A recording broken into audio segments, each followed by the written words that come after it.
안녕하세요. 제시문에 대한 이체적 이해를 통해 문제풀이의 완성도를 높여가는 대시성 1% 공부입니다. 오늘은 EBS 수능습강 고전시가 중 면왕정가를 현장형 독기로 빠르게 읽어보도록 하겠습니다. 무등산 한 줄기에 동쪽으로 뻗어 있어 멀리 떨쳐와 대월봉이 되올 뿐. 대월봉이 이제 중심 소재인 것 같은데, 일단 넓은 들판에 무슨 짐작하느라고 대월봉을 얘기하고 주체를 생략한 채 넓은 들판에 무슨 짐작하느라고 그랬죠. 대월봉이 주체가 될 가능성이 높습니다. 이 가사의 사음의 연속체인 운문이기 때문에 문장뿐만 생략이 아주 심합니다. 예상이나 추론하면서 읽어야 됩니다.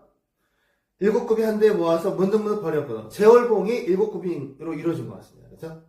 문득문득 벌려진 거. 여기서 한 굽이 저기서 한 굽이 7굽으로 이루어진 게 무등산 한 줄기 동쪽으로 뻗어 있는 제월봉이다. 가운데 굽이는 구멍에 든 늙은 용이 비유겠죠. 보나마나 실제 동물이 아니니까. 선장을 각기에 머리를 얹어 두었어요. 가운데 굽이 모양이 구멍에 들어있는 늙은 용이 선장을 맞게 해서 머리를 얹은 모양 같다. 이런 표현이죠. 이 비유적 표현들 문맥에 따라서 논리적으로 추론하셔야 됩니다. 넓고 평평한 바위에 소나무 대나무를 해치고 정자를 얹었는데 이게 면왕정이겠죠. 면왕정가니까. 구름탄 청아기 푸른하기 실존 동물이 아니죠. 그렇죠? 상상의 동물이죠. 비유가 되겠습니다. 천리를 가리려고 두 날개 벌렸는 듯. 뭐가? 구름탄 푸른하게 천리를 가려 두 날개 벌려 있는 듯한 모양이 뭡니까? 지금 뭐 얘기하겠어? 정자 얘기하겠죠? 정자에 펼쳐진 지붕이 있죠. 구름탄 청학은 면왕정, 정자의 지붕을 비유했다. 옥천산, 용천산 흘러내린 물이 넓거든 길지 말든지 푸르거든 희지 말든지. 여기 이 부분도 주체가 상징되는데 앞에서 옥천산, 용천산 흘러내린 물이라고 했으면 물이 주체가 되는 거죠, 당연히. 물의 길이나 모양 얘기하는 것 같은데, 넓거든 길지 말든지 이런 게 면왕정가의 문체상의 특징으로 알려져 있는데, 넓거든 길지 말아야 되는데 넓기도 하고 길기도 하다는 얘기죠. 푸르거든 희지 말든지 마찬가지로 푸르다면 희지 말아야 되는데 푸르기도 하고 희기도 하고. 그렇죠? 보는 시각이나 관점에 따라서 다양하게 보인다는 얘기겠죠.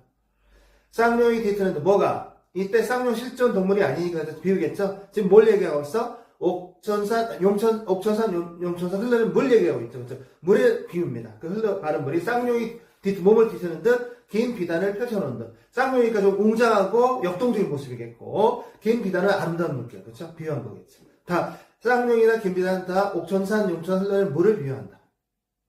어디로 가느라고? 물이 흘러가고 있으니까. 의인화 되어 있으면 당연히. 무슨 일 바빠서 되게 빠르게 흘러가는 것 같아. 물의 속도가 생각보다 빠른 것 같아. 내달리는 듯, 따라가, 뭔가를 막 따라가거나 쫓아가는 듯, 밤낮 흐르는 듯. 물이니까 당연히 밤낮 흐르겠지만, 그러니까 끊임없이 빠르게 흐르는 모양을 이렇게 얘기하고 있습니다. 물가에 모래밭은 눈같이 펼쳐져 있는데, 눈같이 하얗게 아름답게 펼쳐져 있는데, 그렇죠? 모래사장 같은 게 있겠죠? 모래톱이나, 어지러운 기러기는 무엇을 얻는? 여기저기 많이 날아다니는 기러기가, 진짜 이게 어지럽다고 부정적인 문맥이라기보다는 수많은 기러기 정도. 여기저기, 이렇게, 산재에 있는 여러 기러기들 얘기하는 거겠죠? 무엇을 어르느라고, 달래느라고. 그러니까 다정하게 뭔가를 달래는다는 그런 모양인가 봐. 앉았다가 날았다가 모였다가 흩어졌다가. 기러기가 다양한 모양으로 날아다니고 있는 것 같습니다. 갈대꽃 사이에 두고 울면서 따르는가. 운다는 게 부정적이거나 슬픔의 감정이 아니겠죠. 그렇죠? 이렇게 울면서, 울음소리를 내면서 아주 활기차게 날아다니는 모습. 넓은 길 바깥에 있고 긴 하늘 아래. 두르고 꽂은 것은 산인가 명품인가? 산의 위치나 그런 걸 묘사하는데, 넓은 길 밖에 있다. 이 넓은 길은 속세의 길 정도 되겠죠. 그렇죠? 큰 길. 사람들이 많이 오가는 바깥에 있고, 긴 하늘 아래, 끝없이 펼쳐진 하늘 아래, 두르고 꽂아놓은 것은 산인가 명품인가? 병풍처럼 아름답게 펼쳐진 산. 아까 제월봉 7굽이 얘기했을 아마 그걸 쭉 얘기하는 것 같습니다. 그림인가 아닌가? 그림처럼 매우 뛰어난 화가가 솜씨를 제대로 부려서 그린 매우 아름다운 그림과 같이 뛰어난 산의 성봉의 풍경입니다. 높은 듯 낮은, 높기도 하고 낮기도 하고, 보는 시각 관점에 따라서 끊는 듯 있는 듯, 끊어지는 듯 이어지는 듯, 다양한 모습입니다. 그렇죠? 숨기도 하고 보이기도 하고, 보는 시각의 각도에 따라서 조금씩 덜 보이기도 하고 잘 보이기도 하고. 가거니 머물고 있는 산봉우리가 주체인데 지금 그렇죠? 의인화 되어 있기 때문에 움직임이 부여되어 있습니다. 가는 듯도 하고 머물러 있는 듯도 하고. 간다는 것은 아주 움직임이 느껴지는 역동적인 모습, 머문다는 것은 좀 다소 정적인 모습이겠죠. 어지러운 가운데 다양하게 아름답게 보이기 때문에 어지럽다고 표현한 거예요. 이것도 긍정적인 문맥. 이름난 양말 좀 우뚝 이렇게 도도한 이렇게 뽐내는 듯한 느낌인가요? 하늘도 두려워하고 우뚝 솟아있기. 우뚝하게 서 있는 것이 초월선 머리 부분을 이룬 거고요. 초월선 머리 부분이 이름이 뛰어난지 모르겠지만 하늘 두렵고 우뚝 솟아있다는 거죠. 용기산, 봉선산, 볼대산, 어등산, 용진산, 금성산이 합치면 7봉우리가 맞나요? 그렇죠? 제월봉이 7구비로 되어 있다는데 그걸 묘사하는 것 같습니다. 허공에 벌려 있으니 높은 산이기 때문에 밑에 구름 같은 게 껴있으면 이렇게 떠 있는 듯한 느낌. 그렇죠? 허공 공중에 벌려 있는 듯한 느낌. 원근의 푸른 절벽에, 멀고 가까운 푸른 절벽에 머물러 있는 것도 많기는 많구나. 다 절벽, 봉우리 묘사하는 거겠죠. 흰구름 뿌연 연화. 연화는 안개와 놀이란 한자어인데, 연화 곳에 강호, 지병, 들어보셨을 겁니다. 자연을 깊이 사랑하는 마음을 뜻할 때 쓰는 사자성어들인데, 여기서 이제 직역해서 안개와 놀을 해석하시면 됩니다. 푸른 것은 산람이라, 산아지랑이라. 봄이인 것 같습니다. 그렇죠? 계절적 배경이.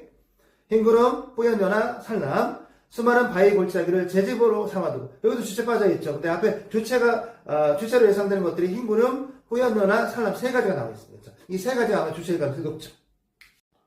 나면서 들면서, 나가기도 하고 들어오기도 하면서 아양도 떠는구나. 아양을 떠는 주체는 당연히 앞에 나온 흰구름, 뿌연연화, 산람 이 세 가지인데 사실상 구분 안 되니까 섞여 있을 테니 그렇죠. 근데 자연물인 이 세 대상이 인간이 화자한테 아양 떨 일이 없겠죠. 그렇죠. 화자의 기쁘고 흥겨운 심리가 자연물의 주객조의 발성으로 표현되는 거겠죠. 오르거니 내리거니 하늘로 떠가거니 올라가기도 하고 내려가기도 하고 하늘로 떠가기도 하고 바람의 움직임에 따라서 흘러다니겠죠.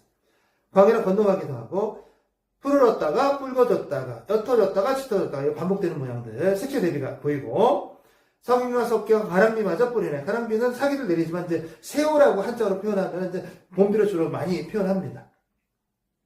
가마를 급히 타고 높은 신문에 와서 했네. 그렇죠. 지금 자연 속에서 가마 타고 돌아오는 경치 구경하니까 뒤적신문일 텐데, 관동묘구에도 앞에 한참 묘사장 바닷길로 바다로 관동묘구 내려올 때, 명사길 늙은 말이 취소를 비키시러. 취소는 자연에 도취된 신선이 화자를 비교하거든요. 명사길 익숙해진 말이 여태까지 말 타고 왔다는 겁니다. 그렇죠. 그런 표현들 나오거든요. 어쨌든 사소한 표현이죠. 놓치지 말고 화자가 높은 신문에, 있구나, 이런 걸 우리가, 알 수 있는 그런 표현입니다. 서남아래 굽은 길로 오며 가며 할 때, 녹양에 우는 푸른 숲, 녹양에 푸른 버드나무죠. 푸른 숲이 아니고 우는 꾀꼬리 교태. 아양하고 비슷한 말입니다. 좀 더 여인의 그 모습이 좀 더 담겨있는 교태 경화하는 거. 교태를 이기지 못해서 교태를 부린다는 얘기죠. 꾀꼬리를 교태 경화하는 거와도 마찬가지. 아까 아양로 떠는 거와 마찬가지로 주객존의 발상이라고 볼 수 있겠죠. 화자의 기쁘고 흥겨운 심리가 꾀꼬리에 이렇게 담겨서 표현된 겁니다. 나무풀 우거져 녹음이 짙어진다. 푸른이 짙어지니까 여름으로 계절이 변화하는 것 같고 기다란 난간에서 긴 졸음을 내어 표현이. 긴 졸음이라는 건 현상인데 추상 관념까지 아니거든요. 내어 표현다는 건 약간 구체적으로 표현한 것 같습니다. 물 위에 서늘한 바람은 그칠 줄 모르는가 하는데 여름의 계절감을 주로 뜻할 때 서늘한 바람 많이 등장하죠. 된소리, 짙은 소리니까 가을로 금방 바뀌는 것 같은데 된소리 거춘의 산빛이 금수, 아름답게 숨은 비단이 금수죠. 금수강산이니까 아마 단풍으로 물든 모습을 비유한 것 같습니다. 황은, 누런 구름은 또 어찌 만경, 넓은 들판에 펼쳐진 것. 넓은 들판에 펼쳐진 노란색 구름은 진짜 구름이 아니고 누렇게 익은 곡식들. 황은은 누렇게 익은 곡식을 비유합니다. 금수랑 황혼이라는 비유적 표현이 가을에 나오네요. 어부피리도 흥에 겨워 달을 따라가며 부른다. 한가하고 평화로운 모습, 이미지를 떠올리시면 되겠고. 어부피리는 이제 자연에 대한 화제의 흥겨움이나 흥취를 고조시키는 역할을 하겠죠. 잠시 얘기하자면 앞에서도 여러 차례 말씀드렸지만 시어는 의미가 있고 기능 또는 관계를 맺고 있습니다. 그렇죠? 의미만 찾으면 안 되고 어떤 기능이나 역할을 하면서 다른 시어들과 어떤 관계를 맺고 있는지 꼭 보셔야 됩니다. 초목이 다 떨어진 후에 겨울인 것 같습니다. 벌써 강산이 묻혔건을 아마도 눈에 묻혀 있을 것 같습니다. 딴 데 묻힐 리가 묻힐 게 없으니까 조물주가 헌사해 야단스러워서 빙설로 꾸며내 얼음과 눈으로 자연경관을 꾸며내. 그러니까 눈 내린 풍경, 겨울 풍경을 이렇게 표현하는 건데 조물주가 헌사하다는 것은 직역하면 야단스럽지만 솜씨가 매우 야단스럽게 펼쳐지는 모습이죠. 자, 빙설로 꾸며진, 그러니까 눈 내린 자연 풍경이 너무 아름다워서 조물주가 화려한 솜씨를 화려하게 뽐냈구나 이렇게 되는 거죠. 경국요대와 옥혜연산이 눈알 벌였구나. 남한코리아는 EBS 교재 참조하시면 되는데 경국요대나 옥혜연산은 어쨌든 눈덮이 아름다운 자연을 비유한 겁니다. 구슬로 꾸민 궁궐이나 옥빛 바다나 은빛 산 이렇게 되는 겁니다. 그렇죠? 눈알에 펼쳐졌구나. 비유적 표현이 많이 쓰이는 이 작품이. 천지가 풍성하여 간대마다 승경, 명승 경치라는 뜻이니까 아주 뛰어난 경치. 인간 세상 떠나도 내 몸이 쉴 틈이 없다. 이유는 속세에 대한 고민은 앞에 없으니까 아마도 이 자연 감상하느라 바빠서 그런 것 같습니다. 이것도 보려고 하고 저것도 들으려고 하고 이것저것 자연물이 되겠죠. 그렇죠? 바람도 쐬려 하고 달도 맞으려 하고 밥은 언제 줍고 고기는 언제 날까. 굉장히 자연경치 감상하고 바쁜 것 같습니다. 그렇죠?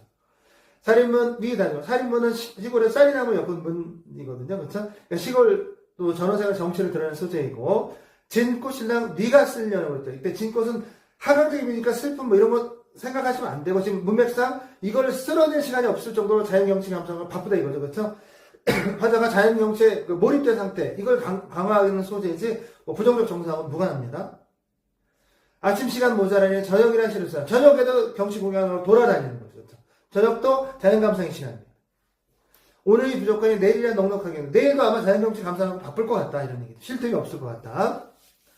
이 산에 앉아보고 저 산에 걸어보니 번거로운 마음에 버릴 일이 저녁. 번거로운 마음이라는 것은 부정적 문명이 아니라 자연경치 감상 앞에서 쉴 틈이 없다고 그랬죠. 그래서 바쁜 마음이에요. 아 내일 또 옆에 산에 가고 아까 7군데서 산들 막 있었죠. 그렇죠. 여기저기 다녀오고 구경해야 되기 때문에 아 마음이 바빠. 내일은 또 어디 가서 구경할까 이거죠. 이 자연 세계 속에서 벌릴 일이 전혀 없는 깊은 만족감이 늘어납니다. 실사에 없는데 오는 길을 알리랴. 오는 길은 뭡니까? 화자가 멸망경 짓고 자연 속에 지금 살면서 자연경치에 몰입하고 있죠. 이쪽으로 속세에 있는 친구들 놀러와. 알릴 틈이 없는 겁니다. 화자 혼자서도 이게 만끽하느라 바빠. 다만 지팡이가 다 무디어가는 거야. 부정의 문맥이 아닙니다. 자연경치 경험상 하루 종일 저녁 때도 그렇죠. 그래서 많이 돌아다녀서 무디어간다는 거. 좋은 문맥입니다. 술이 익었으니 벗이 없을소냐. 술은 자연 속의 풍류를 드러내는 소재겠죠. 부르며 타이며 혀이며 이하며 노래를 부르게 하며 악기를 타게 하며 악기를 켜게 하며 악기를 흔들게 하며 그렇죠. 근데 이게 갑자기 악기 연주를 하는 게 좀 어색하겠는데 제 판단에는 아마 여러 가지 아름다운 소리 이렇게 악기 연주 소리에 빗대지 않나 싶습니다. 온갖 소리로 치고 재촉하니 그렇게 된다면 좋지 않은 자연이겠죠. 자, 손 한잔 놓고 자연 속에 풍류를 즐기는 화자한테 자연이 여러 아름다운 소리로 치움을 재촉하고 자극하고 심화시키고 있는 거예요. 근심이나 있으면 시름이나 붙었겠느냐. 모든 근심과 시름이 사라진 거죠. 누웠다가 앉았다가 굽혔다가 젖혔다가 읊다가 시를 읊다가 휘파람을 불다가 마음 놓고 노니 마음대로 여러 가지 동작을 취하면서 자연 속의 풍류를 만끽하고 있습니다. 천지도 넓고 넓고 세월도 한가닥. 뭐 과거한정이겠죠. 호연지기 같은 거 느낄 수도 있겠고 태평성대 몰랐는데 이때가 지금 내가 누리고 있는 오늘 이 시간이 태평성대구나. 신선이 어떠한가 몰랐는데 이 몸이 바로 신선이라구나. 이렇게 읽으면 되겠죠. 강산풍을 거느리고 자연이죠? 자연 거느린다는 것은 자연을 소유하거나 지배한다는 뜻은 아닙니다. 자연의 일부이지만 이렇게 표현하는 거겠죠. 이런 거 다 호연식입니다. 강산풍을 거느리고 내 백년, 내 평생을 주로 이제 100년이라고 표현하죠. 다 누리면 악양류의 이태백이 살아온다 한들 호탕한 보는 호연색이를 느끼는 화자의 모습이 이보다 더하겠는가? 나보다 더하겠는가? 이태백도 호탕한 포를 깊이 만끽한 인물로 알려져 있지만 내가 더 낫다는 거죠. 이 몸이 이 호탕한 포를 누릴 수 있는 것도 역군인이셨다. 또한 임금이 변하는구나. 이렇게 끝에 자연스럽게 풍요를 쭉 얘기하다 임금에 대한 충리 사상 드러나는 작품들을 강호가도 계열의 작품들이라고 합니다. 강호가도는 자연 속에서 유기적 도리를 노렸다 이런 뜻입니다. 임금이나 임금의 은혜에 대한 예의로 보시면 됩니다. 성순의 명령과 현세형 목회로 빠르게 읽어봤습니다.